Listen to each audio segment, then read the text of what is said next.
What if I told you I got all these plants for 50% off? At first glance, you think, oh, what's wrong with these plants? Why would you get them for 50% off?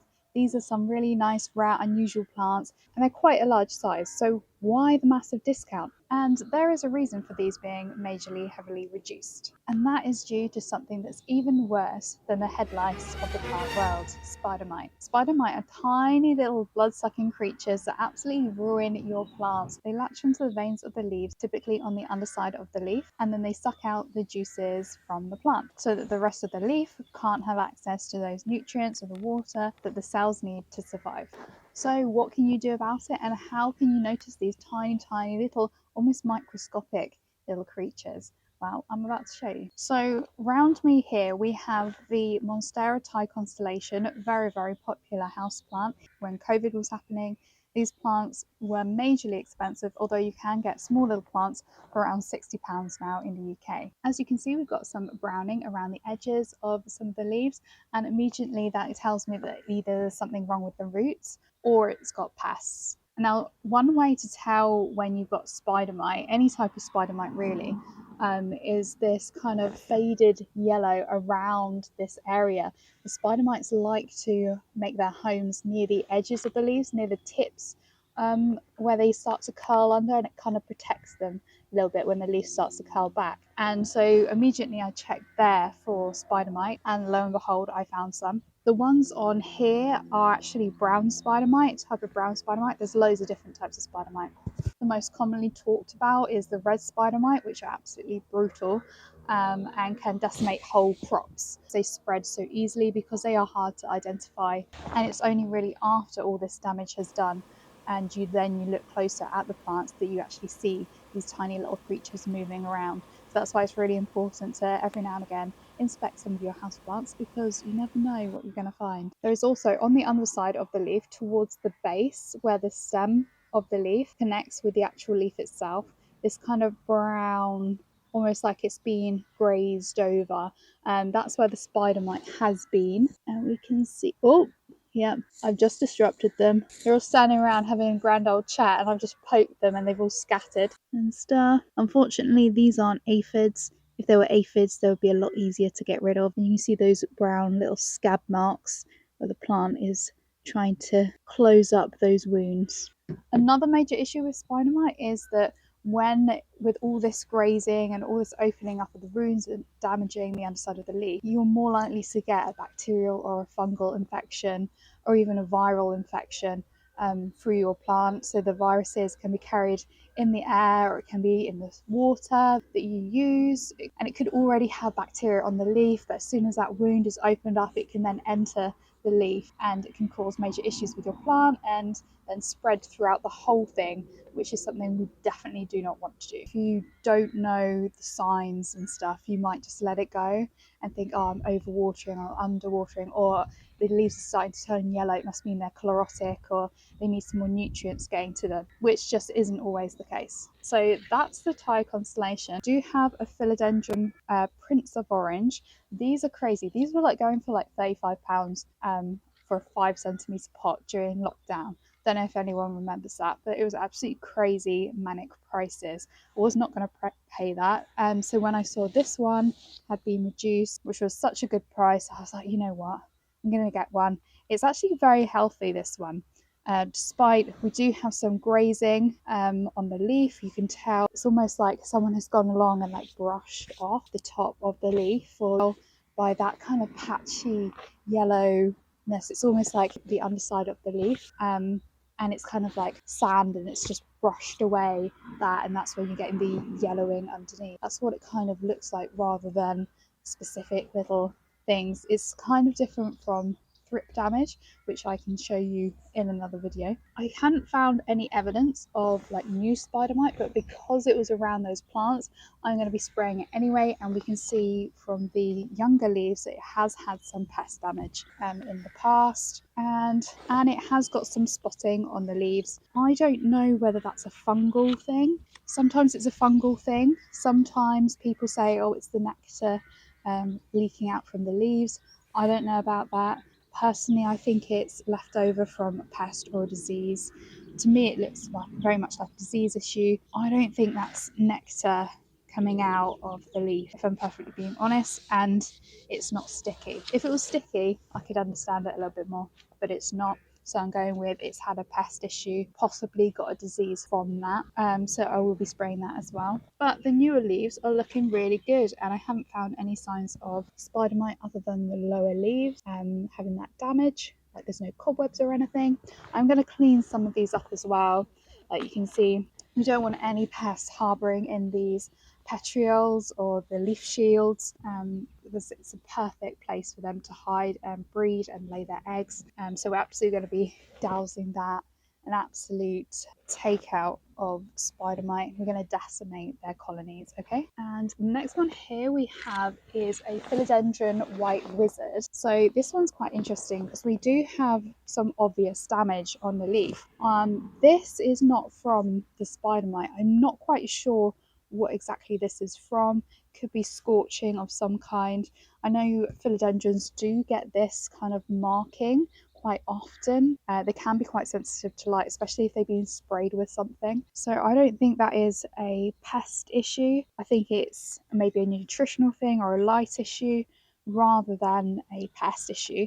But if I look on the underside of the leaves, around the base of that stem, you can see the little cobwebs just forming at the bottom there. And we do have some healing patches where it's tried to heal a bit more. But I really like this philodendron because of the amount of variegation it has in its stem. That bodes well for its leaves coming out.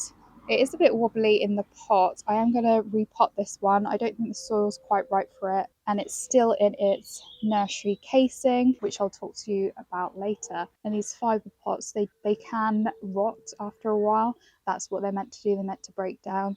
Don't really want that in the house, so I'm going to remove it and put it in a plastic pot. And what we can see on this plant in particular, and with a few of the other plants, there obviously was a lack of humidity in the shop because the leaves are really struggling to get out. That will be rectified when we spray the plants. It's going to get a lot of moisture when we spray the application on. And last but not least, we have this gorgeous Philodendron Pink Princess plant. It is massive. The leaves are quite small though, however, which suggests to me that it's not loving its life. Despite being like actually quite big, it's quite leggy. So what we're going to do with this one is, again, go through, clean all the leaves. It has got spider mite damage, it has got pest damage. I don't think the soil is quite right for this one, so I will be changing the soil, and I'll be checking for issues with the roots as well with this one. But we do have some really nice colouring coming through, really nice pinks and colours. You see in this leaf it's definitely been damaged. It's that grazing almost looks like it's a dull shade of the colour that it's meant to be, and that's another way you can tell. It's got some really nice stems on this coming off though, and some really nice aerial roots, so it'd be very easy to prop, and that's what I think I'll do eventually, is chop it back and prop it, and to make it bushy at the bottom, to make it really fill out here. And later on I will also be propping part of this one as well, just to chop it back.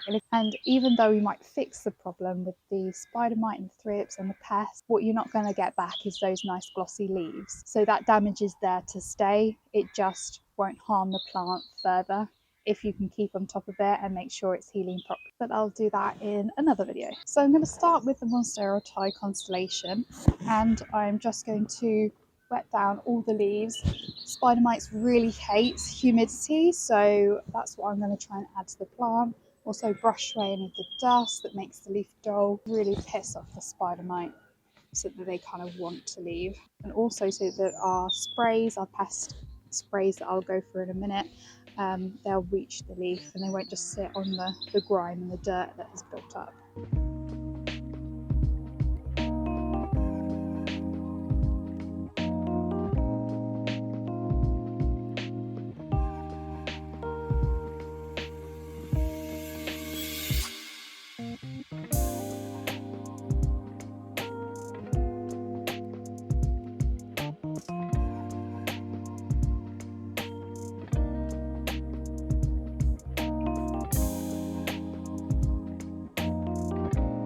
So now before I do anything else, I'm just going to check the roots and to see if it does need repotting.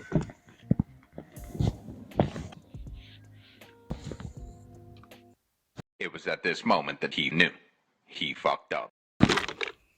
There is a lot of very dense wet soil in here. I think I'm going to change it to my own compost mix that I've made, and basically it's a mix of perlite, orchid bark, some really fine loose bark, and just normal compost.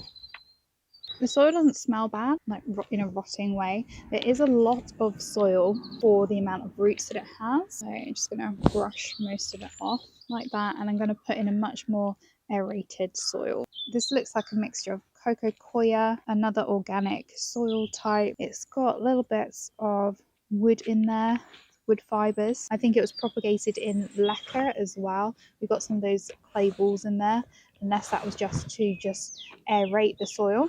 So now I'm just going to scoop up in. You can see the perlite, you can see the loose bark. It's going to make it a really nice, airy, chunky mix for these roots. You should use a potting shovel for this actually, it's a lot easier. And I should probably wear gloves.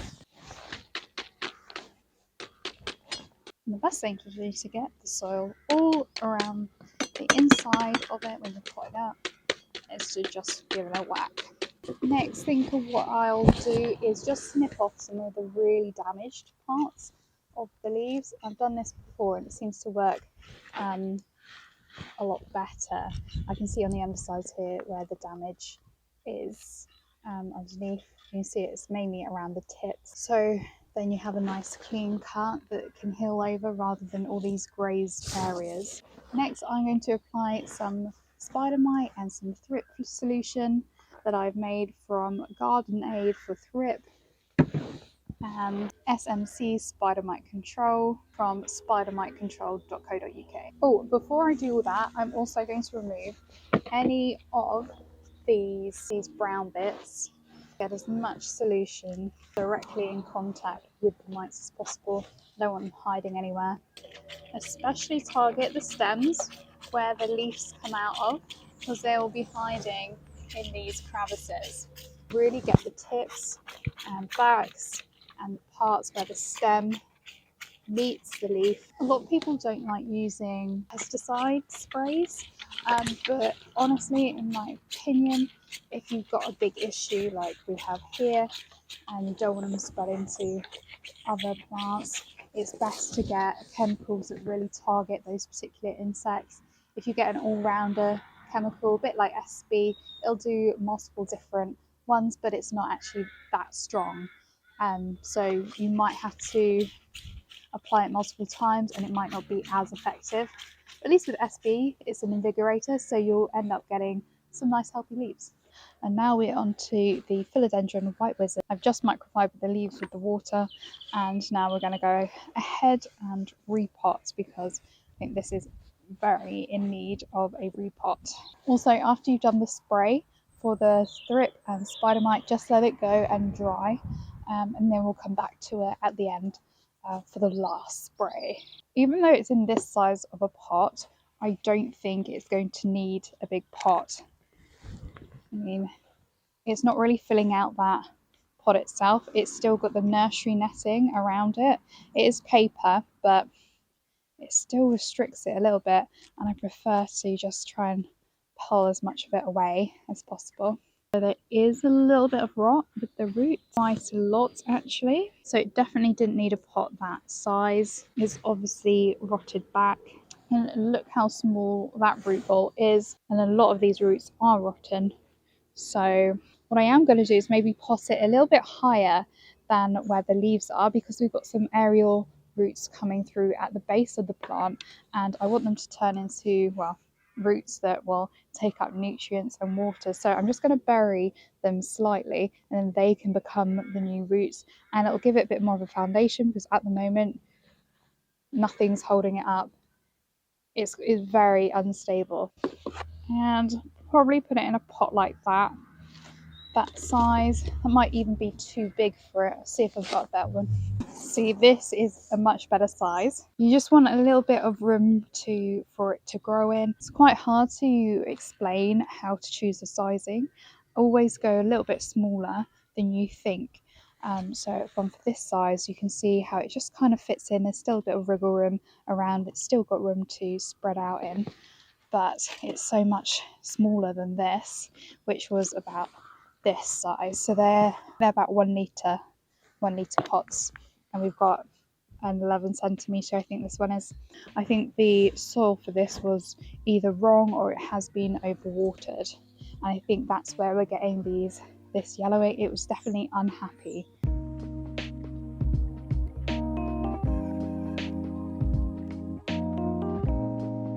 Now that it has been potted up properly, we're not getting as much movement in the stem. We've got some aerial roots that are under the soil now so that they can transform into the soil roots, and we've got a much more stable plant overall. Honestly, these are amazing. These are by Ames and they make garden tools, and honestly it's so much easier scooping the dirt using this. Also, these gloves are Feverfew. It's a woman-owned brand, and I met them at the garden press event and they're really nice gloves. They've got padding as well so you don't get calluses if you're working outside, and they've got little touch things on the fingers so that you can scroll through your phone if that's what you do when you want to garden, or if you're looking something up and you just want to check something online. It's really good for that. So I'm just going to get my 310 spider mite solution, and we're going to really spray it around that leaf that's stuck as well. Let's get some moisture. And there we go. It's a nice little plant. This philodendron I don't think needs repotting. I'm just going to wash down its leaves, give it a clean up a bit, remove any of these dead bits, and give it a spray. It's pretty easy, this one. So I really do like how they presented this one, climbing up the trellis like that. I am going to do some removal of some leaves. There's some leaves that are dying at the bottom, or they're already dead and they're like kind of needing to be plucked off. It's really nice real estate for Mitedom. Just gonna flood their little neighborhoods. There's so many parts of this plant that would be so good for propping. It looks like there were 2 plants propagated into this pot.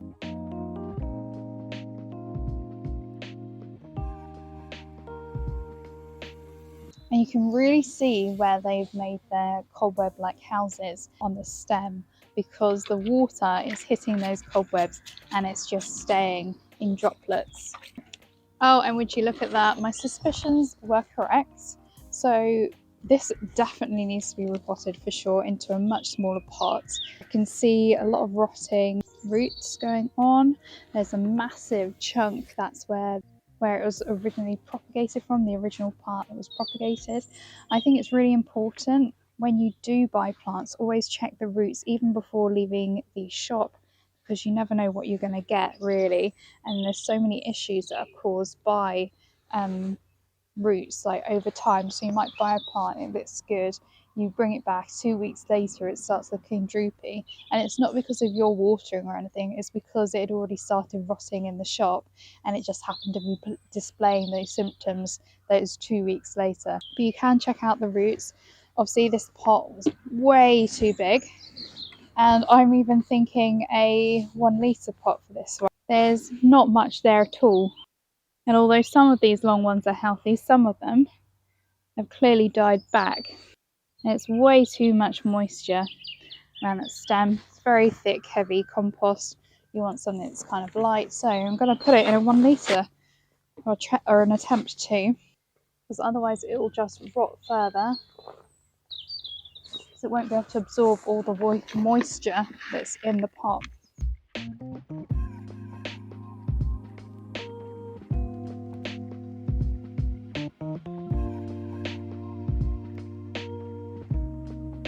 And look, even though it's got a large frame, it is standing upright because there wasn't much keeping it in the ground in this one in the first place. Once your plants have dried from their first spray, you can go ahead and spray them with the SB. Make sure you're absolutely drenching the plant. We want to go underneath the leaves as well, in the stems, around the base of the plant, anywhere those little things can hide. And after that, all that's left to do is to let them dry off inside.